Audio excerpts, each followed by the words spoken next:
이번에는 철도에서 사무행정직으로 근무하시다가 전기기능사, 전기산업기사, 전기기사까지 따셔가지고 작년부터 정상적으로 이제 전기기술자가 되신 우리 송재현 이야기를 좀 들어보겠습니다.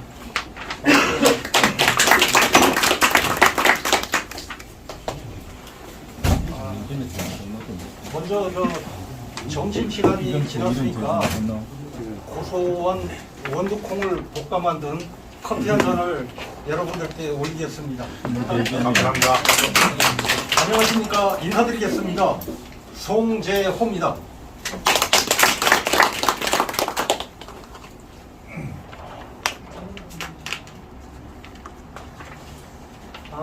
오늘 제가 여러분들에게 드릴 말씀은 오랜 기간 사무직으로 근무하다 은퇴 후 정기직으로 제2의 인생을 살고 있는 저의 이야기입니다.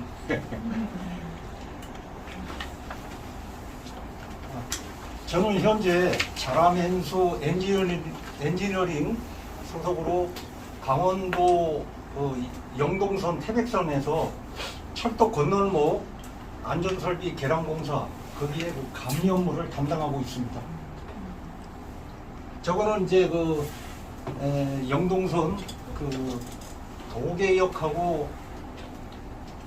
동해역 사이에 하정 2 건널목이라고 있는데 직접 제가 거기서 이제 감리를 하고 있는데 초급이다 보니까 실질적으로 기능과 관련된 것은 하기가 어렵습니다. 그래서 기능과 관련 없는 업무를 하더라도 감리는 반드시 거기에 입회를 해야 되거든요. 그래서 저 몇 번 나갔습니다, 지금 여러 번. 거기에 사진을 갖다 찍었는데 여기에 활용을 하고 있네요. 그 다음에 제가 이제 거기에 16군데를 맡고 있는데 태백선 영월 쪽에서부터 동해까지 거기 15군데가 있고 코레일에 보면은 이제 경북공부소관에 영동선에 보면은 이제 춘향 쪽에 춘향 건널목이 있습니다. 그래서 좀 16군데 맡고 있는데 제가 맡고 있는 것 중에 여러 군데 다니다 보니까 여기가 지금 사북역하고 고안역 사이에 있는데 아주 사진이 멋있어가지고 한번 옮겨와 봤습니다. 예. 나중에 기회 되시면 한번 가보시고요. 자, 저를 소개해 드리겠습니다. 저는 코레일에서 약 37년간 근무하고 2018년 말에 퇴직을 하였습니다. 1982년도에 총무청 행정직 시험으로 입사를 하였고 주로 이제 인사, 서무, 격리, 개혁 업무 등 전부 순수 행정직으로, 순수 사무직으로 근무하다 퇴직하였습니다. 여기 보시면은 제 학교도 문과 출신입니다. 어떻게 보면은 완전히 문돌이인 거죠. 그러나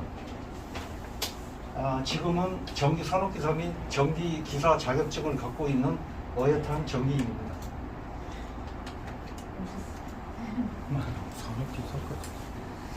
자, 퇴직하기 전에 한 2년 동안 임금 피크제 적용을 받았는데 연봉이 2분의 1로 삭감되었습니다. 여러분들 뭐 여기 계신 분들 중에는 일부 느껴보시는 분들도 계실 텐데 그런데 그것보다도 퇴직을 하게 되면은 그마저도 받지 못하게 되니까 이제 공무원 연금으로만 생활을 해야 되죠. 자식들이 학교를 졸업했기 때문에 큰 돈은 들어갈 일 없겠지만 여러분 생각을 한번 해보십시오. 지금 현재 연봉이 2분의 1로 줄어들고 또 퇴직 후에 받지 못하게 되면은 어떻게 되겠습니까? 그래서 이제 앞으로 생활해야 되는 것이 막막하게 생각되더라고요. 자, 그런데 이제 은퇴 후에 적정 생활비는 얼마나 될까요? 머니투데이가 한국갤럽에 의뢰해가지고 조사한 바에 의하면은 현재 39세에서 59세까지의 정규직 근로자들의 생각은 월 556만 원은 있어야 안정적인 그 생활을 유지할 수 있다고 조사됐습니다. 그런데 제가 봤을 때 그것은 어디까지나 그네들의 기대치인 것 같습니다. 통계청 조사에 의하면 우리나라 적정 생활비는 월 336만 원이고 실제 은퇴한 가구주의 절반 이상이 생활비가 부족하다고 느끼고 있습니다. 저는 공무원 연금이 약 한 250만 원 정도 됩니다. 저보다 이제 연배가 많은 선배들이나 제 동기들을 보면은 저보다 많습니다. 왜냐하면 최하 330만 원 이상 되기 때문이죠. 저는 이제 이 갭을 어떻게 메울 수 있을까 고민을 한번 했습니다. 옆모습이 더 잘생겼죠?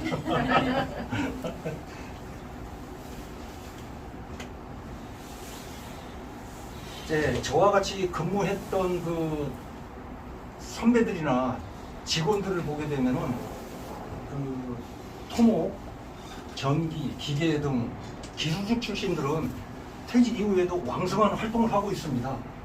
그러나 사무직 출신들은 전부 이렇게 하고 있거든요.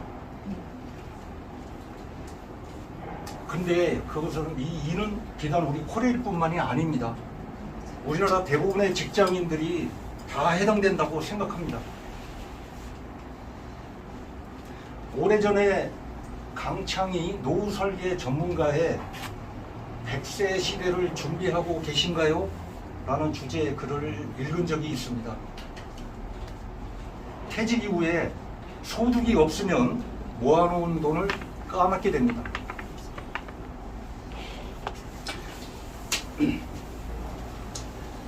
따라서 3층 연금 체계를 갖추고 노후를 대비해야 한다는 것이죠. 3층 연금 구조란 공적연금, 퇴직연금, 개인연금을 말합니다. 그러나 저의 경우 철도청에서 철도공사로 전환할 때 국민연금에 가입하지 않았습니다. 그래서 선배들이나 동기들하고의 연금 차이가 더 커졌던 거죠. 이분이 말한 최고의 노후 대비는 바로 평생 현역이란 그 단어가 오랫동안 내 릿속에서 지워지지 않았습니다. 그래서 퇴직 이후 일을 할 수 있도록 준비를 해야겠다라고 생각했습니다. 제가 2016년도인가 마지막 보직을 갖고 있었던 게 평택 역장이었는데 그때 제가 그 철도운행 안전관리자 교육을 받으러 갔습니다. 그랬더니 진짜 부장급 이상은 저밖에 없더라고요. 그리고 그전에도 없었고 저하고 봤던 사람 중에 1급 출신이 딱 한 분 있었습니다. 그때 저희가 초창 간부들 중에서는 처음이었습니다. 이제 퇴직한 다음에 이제 그 일을 찾기 위해서 많이 이렇게 돌아봤는데 가장 좋은 게 고용복지센터였습니다. 그래서 이제 고용복지센터에 그 방문을 해가지고 퇴직 이후의 진로를 결정하기 위해서 상담도 받고 그 다음에 또 적성검사도 받았습니다. 하지만 여러분들께서는 행복하신 편입니다. 퇴직 이후 진로를 걱정하시는 여러분들의 고민을 여기 방곡동 대표님이 해결해주고 있으니까요. 2018년 말에 퇴직하고 2019년 3월 공주에 있는 충남인력개발원에서 국비로 전기기능사 취득과정 교육을 받았습니다. 이때 필기시험을 앞두고 2개월 동안 토요일과 일요일에는 도서관에 가서 공부를 했는데 나이들은 이게 무슨 짓인가 하고 자괴감에 빠졌던 적도 있었고 에이 다시는 공부하지 않겠다 라고 생각도 했죠. 전기 분야를 선택하게 된 동기는 전기가 우리 일상생활에 가까이 있고 문과 출신인 제가 접근하기 가장 수월하다고 생각했기 때문입니다. 전기 교육을 받기 전까지 전기에 대해서는 전혀 모르고 있었습니다. 사실 저는 퇴직 후 조그만 건물의 관리소장을 염두에 두고 있었습니다. 그러나 웬만한 건물은 수전 용량 1000kW 이상의 전기 안전관리자 자격을 갖추고 있어야 한다는 것을 알았습니다. 또 퇴직 당시에는 전기 산업기사 시험에 응시할 자격도 없는 것으로 알고 있었습니다. 2019년 9월 전기기능사 2019년 9월 그 전기기능사 자격을 요거네요. 전기기능사 그 실기시험을 보고 그 자격을 취득했습니다. 이 전기기능사 요것은 조작판인데 저 철도 전기기능사보다는 많아가지고 조금 어려움이 있더라고요 보니까. 그래서 이제 9월달에 전기기능사 자격을 취득하고 또 11월에는 소방안전관리자 2급 자격을 취득하였습니다. 이 소방안전관리자 2급 그 자격은 시설관리에 그 관련해가지고 취득하려고 하면은 필수적인 자격증이라 해가지고 이걸 갖다가 따게 됐던 것입니다. 그리고 이제 본격적인 구직 활동에 나섰죠. 그러나 나이 60세가 넘고 시설관리 경력인 전무한 제가 취직하기란 결코 쉬운 일이 아니었습니다. 보시는 화면은 제가 그 2019년 12월부터 2020년 2월까지 3개월 동안 18군데 지원한 것입니다. 그래서 2월 달에 그 세종골프센터 시설기사로 입사하였습니다. 이거 보시면 이제 똥물뱅이 친 게 제가 근무한 곳인데 2020년부터 2023년 5월까지 약 3년간 60여 곳에 지원을 하였습니다. 여기 안 쓴 것도 있으니까 실제 더 많죠. 왜 그러냐면 근거가 있어야 되는 제 컴퓨터에 이렇게 제가 이제 입사 지원서를 쓰면서 여기다 기록을 했던 것입니다.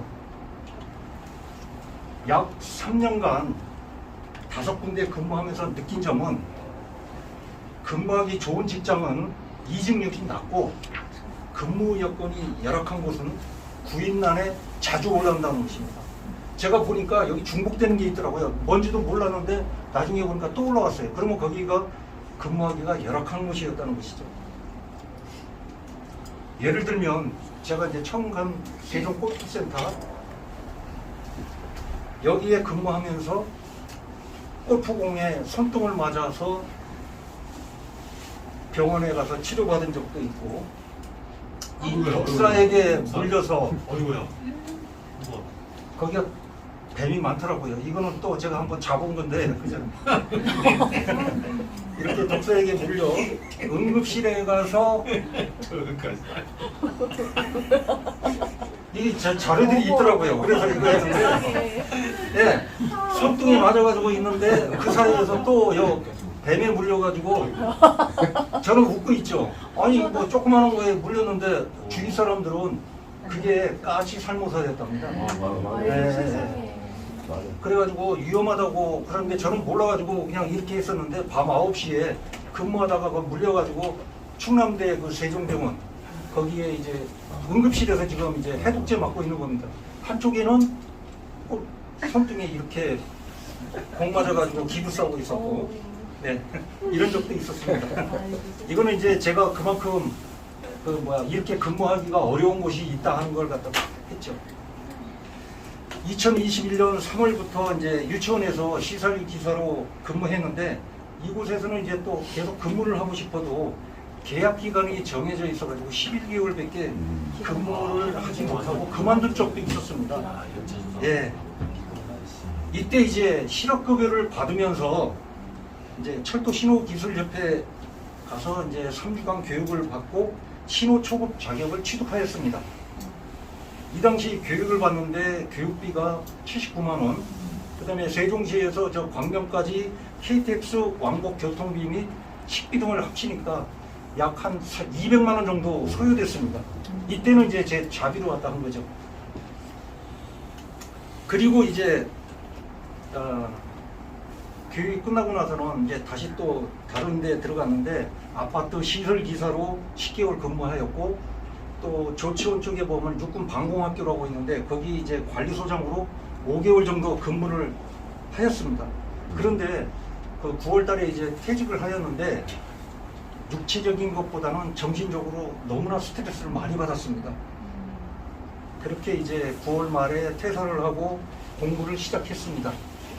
그래서 이제 2023년 11월 달에 정기학원에 등록을 하고 필기시험 공부를 했으며 2024년 2회 실기시험에서 정기산업기사, 그 다음에 3회 실기시험에서 정기기사 자격증을 취득하였습니다. 정기기사 자격증은 12월 달에 나와가지고 아직 잉크물도 마르지 않았습니다. 솔직히 시험 공부는 빡시게 했습니다. 체력을 관리하기 위해서 오전에는 헬스장에 가서 운동을 하는데 러닝머신을 타면서도 유튜브로 인터넷 강의를 갖다가 보고 있었고, 오후에는 도서관에 가서 5시간 내지 6시간 정도 공부했으며, 저녁에 잘 때는 이어폰을 꽂고 유튜브로 강의를 듣다가 잠이 들 정도였으니까요. 저희 집은 세종시이고 제가 근무하는 곳은 태백시입니다.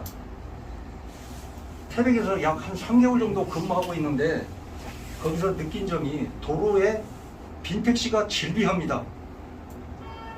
진짜 손님이 없어 빈 차로 다니는 택시가 너무 많은데 왜 그럴까 그런 생각도 많이 들었습니다. 세종시에서는 택시 잡기가 어려워서 아예 택시 탈 생각을 하지 않았는데 이곳에 오니 정반대의 상황인 것입니다. 그래서 제가 이제 찾아보니 태백시의 인구는 38,000명인데 택시가 276대이고 세종시는 인구가 10배가 더 넘는 39만 명인데 택시는 506대입니다. 그래서 이제 태백시는 매년 택시 감차를 추진 중에 있고 반대로 세종시는 택시 증차를 하고 있습니다. 그럼에도 태백시에서는 빈택시가 줄을 잇고 세종 신도심에서는 택시를 볼 수가 없는 상황입니다. 태백시에서 제가 이런 것도 한번 봤습니다. 택시가 이렇게 손님이 기다리는 것 같아서 섰는데 이렇게 하더라고요. 그래서 갔는데 다음 뒷차를 바로 탔어요. 그래서 궁금해서 이렇게 봤더니 앞차는 소나타고 뒷차는 그랜저더라고요. 택시가. 그것도 봤습니다. 그러니까 손님이 택시를 골라서 탈 수 있는 형편이에요. 세종시하고는 정반대죠. 예. 지역별 불균형이 심하다고 생각되지만 이는 우리 사회 모든 것에 해당한다고 생각합니다. 결론입니다. 수요와 공급의 논리로 해석을 하게 되면 자기가 능력이 있으면 좋은 회사를 골라서 갈 수 있고 그렇지 않다면 뒷전으로 물러날 수밖에 없다는 현실입니다. 그 능력을 내세울 수 있는 방법 중에 하나가 관련 자격증을 취득하는 것이고 그것은 여러분들의 노력 여하에 달려 있다고 봅니다. 아무쪼록 여러분들께서 계획하시는 모든 것을 이루시기를 갖다가 기원하겠습니다. 끝까지 경청해 주셔서 고맙습니다.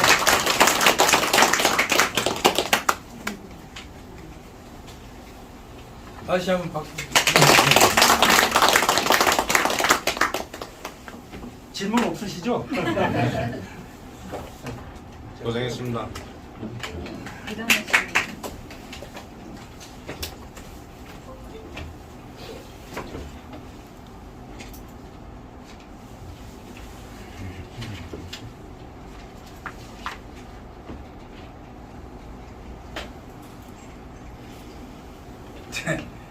안 한다고 하는 걸 제가 이걸 다 만들어 놨어요. 아마 읽을 수 있을 것 같아요. 아, 이거 눌러야 되나요? 이렇게 해야 되는 네, 거죠? 뭘 이걸 한 번씩 눌러보면 안녕하세요. 저는 철도 인제뱅크 남극동시 이제 안 사람이자 저도 이제 철도 여기로 좀 떠오셔야 될 텐데 네. 화면이 안 되고. 네 됐나요? 됐나요? 네. 아, 네. 네. 여기로 좀더 놓고 아, 됐을 때. 안 잡아가지고요. 철도 전기 협회 교육을 받고 그 다음에 신호협회 교육을 받고 이후에 이제 저도 그 희망하는 대로 그 감리업체 제가 이거 처음에 이제 시작하게 된 거는 나이가 들면서 내 거 아이들한테 부담을 주지 않았으면 좋겠다 라는 생각을 많이 했어요. 그 어르신들 보면은 직장 공무원을 했거나 그러신 분들인 경우는 자녀들이 부담을 안 갖는데 그렇지 않은 부모님을 둔 자녀들은 보니까 그 용돈 드리거나 뭐 이런 거에 대해서 부담을 상당히 많이 갖더라고요. 그래서 나는 남편은 당연히 능력이 되니까 아이들한테 부담을 안 주는 사람인데 나는 살만 했기 때문에 짐이 되지 않을까라는 그런 게 약간 있더라고요. 그래가지고 나도 뭐를 할까라는 생각을 끝없이 하고 그 다음에 제가 이걸 하기 전에 게스트하우스를 지금 운영을 하고 있거든요. 나름 학원이 있는데 그거는 한계성이 뭐냐면 제가 이제 청소를 하다 보니까 체력이 안 되면 그것도 한계가 있는 거예요. 더 이상 못 하는 거예요.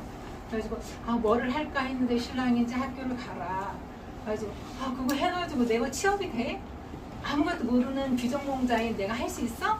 그랬더니 신랑이 가능해 그러는 거예요. 그래가지고 그래 그러면 도전을 해볼게. 그래가지고 고성대를 갔습니다.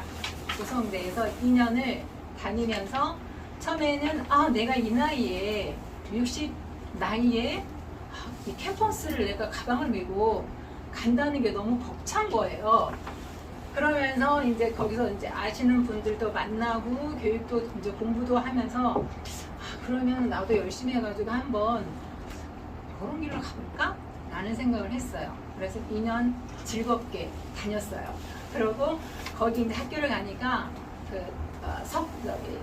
조교님이 많이 도와주세요.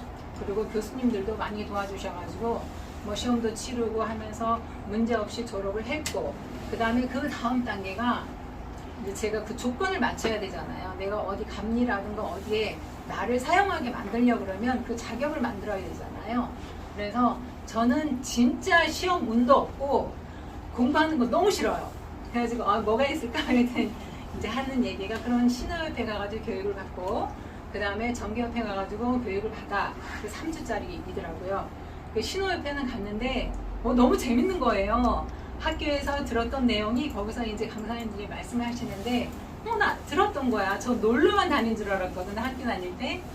근데 나 그 교수님 그 강사님한테 들었는데 내용이 저거구나. 그래서 너무 즐겁게 공부를 하고 그 다음에 이제 거기서 졸업하게 또 문제 같은 거를 많이 이렇게 주세요. 그러면 거기서 제가 외우고 해가지고 시험해가지고 패스됐고 그 다음에 철도 전기협회를 갔어요. 갔는데 저 이거 진짜 사다리만 안 탔을 뿐이지 이거 저기 전차선이잖아요. 전차선을 드롭바에 끼워가지고 하는 거를 실기를 했어요. 죽는 줄 알았어요. 그 강사님들이 이제 잘하라고 푸시를 하는데 왜 그래 열심히 하세요 이게 아니에요. 딱 이렇게 해가지고 아직 그것도 못해요 이러면서 막 그 수치스러움을 좀 느끼면서 내가 이러면서까지 해야 되나 그런 생각했거든요. 그러면서 거기도 3주 교육을 무사히 잘 마치고 열심히 배워서 이제 그 자격은 갖추게 된 거예요. 근데 이 신호협회라든가 철도 전기협회를 갔을 때 처음에는 그냥 시간만 보내면 되겠지 라는 생각이었어요. 그러면 졸업을 시켜주니까. 근데 철도 전기협회는 진짜 제가 거기 다닐 때는 삼천교육 때 가는 것 같아요. 내일이 없었으면 좋겠어 할 정도로 체력이 이게 안 따라가니까 너무너무 무섭고 힘들었거든요. 근데 거기 이제 마치고 났는데 드는 생각은 그때 내가 거기를 안 했더라면 과연 내가 철도 감리 업체에 하는 생각을 했었어요.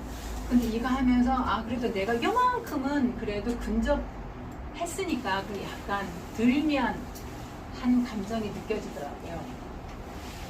이거 신랑이랑 이게 잘 안 맞는 것 같습니다. 제가 안 보고가지고 지금 제 얘기만 하는 거라. 어쨌든 제가 저는 시험 보는 것도 너무 싫었고 그 다음에 아이들한테 내가 짐이 되지 않겠다라는 생각도 있었고 그다음에 이제 뭐 리드하는 대로 학교를 마쳤고 그러면서 이제 나는 조건이 된 거예요. 협회 교육도 마치고 했기 때문에 조건이 된 거예요. 그래서 지금 현 단계에 딱 생각하고 있는 게 그 전에는 대부분 여자들은 엄마의 삶, 아내의 삶, 그다음에 며느리 삶 이런 게 있잖아요. 근데 이 나이 이제 60이 되니까 그냥 그게 아니라 그냥 나는 뭐 하려고 태어났지 이런 이제 그 퀘스천이 이제 느껴지면서 나도 하나 존재 가치를 느끼고 싶다라는 게 네, 그쵸. 네, 너무 많이 느껴지는 거예요. 그러면서 감리 초급을 이제 처음에는 무서우니까 긴 기간 말고 한 달짜리, 두 달짜리 있으면 감리 초급을 한번 나가서 배우고 싶다. 그러고 나서 초급이 시작이 되면 그 다음에는 올라가는 거잖아요. 그러면 어느 시점까지 하다가 나중에 이제 한 70 중반 됐을 때 그냥 시공업체 현장 경력이 많이 쌓여 있으니까 지금보다는 월등히 많은 페이를 받을 수 있잖아요. 근데 지금 현재는 그런 목적을 가지고 감리를 나가고 싶다.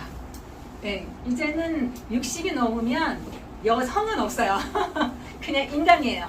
그래가지고 그냥 한 인간으로서 그 존재감 느끼면서 새로운 분야에서 좀 해보고 싶다라는 야심이 있어요.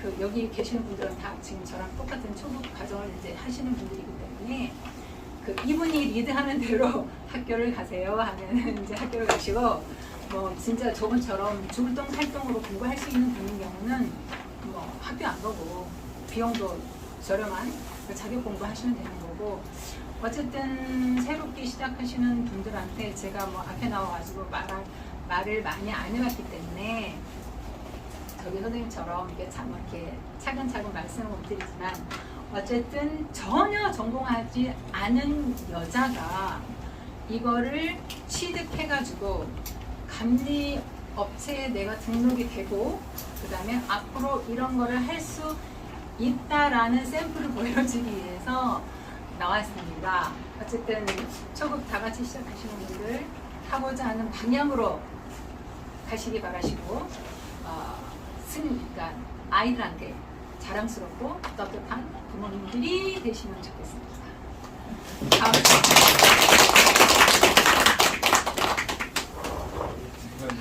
얘기를 조금 드리면은 이래요. 자, 이 석사를 하게 되면은 그냥 요거 협회는 전기기술연협회, 공사협회는 등록만 하면 줘요.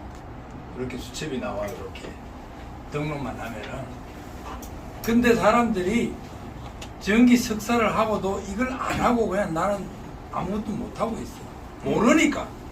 여기 있는 교수들도 몰라. 나는 그래서 자꾸 보내지.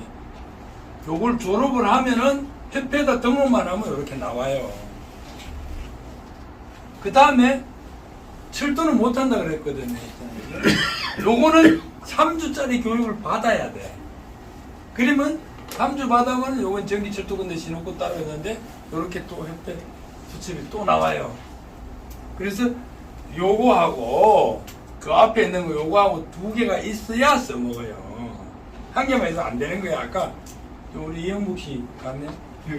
있는데 따님이 지금 이 신호협회 교육만 봐도 신호협회 교육 지금 갈 수가 있어. 대부분 어지간한 사람 갈 수 있어. 갔다 오면은 요거는 있는데 이게 없는 거야. 기술연협회 없으면 못 써먹어. 통신협회 가면 안 되는 거야. 그러니까 안 된다는 거야. 그래서 자 보세요. 석사, 학사 요걸로 해가지고도 초급 받는 방법이 있어요. 굳이 자격증 달라고 애쓸 필요가 없이 요래 한 방법도 있으니까 쉬운 방법이 있으니까. 근데 왜 이건 돈이 들어가, 그죠? 학비를 내야 되니까 돈 내는 데는 정이 좀 쉬워, 그죠? 돈 안 내는 데는 정 맞기가 쉽지 않거든, 그죠? 그래서 이제 그런 게 있다라고 했는데.